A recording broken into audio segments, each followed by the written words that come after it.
Hi everybody. Make your deposit work for you. There are so many interesting little things you can do with real estate and changing things up that can actually work in your favor. You're working towards buying a property. You are saving to buy a property. And so often it is so hard because by the time you have saved, of course, things have changed and life has changed and prices have changed. Well, what you could be doing is getting your deposit to work for you in the meantime. So look to buy in a new development. And of course, I would always advise looking at skilled, established developers, property developers. And of course, in a new development, you're not paying your costs. For example, if you were to buy for 2 million, your deposit at 5% would be 100,000.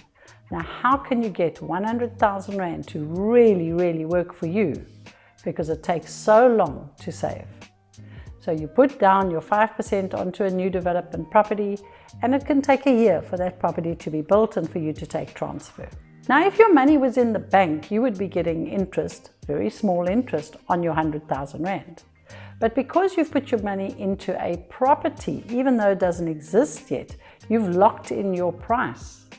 You have scored because you're not paying transfer duty, and your 100,000 Rand is increasing in value from the get-go, the whole year that you're waiting until you take transfer.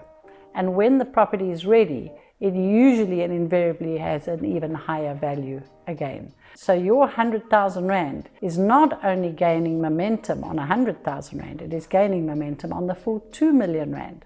That is getting your money to work for you. Happy investing.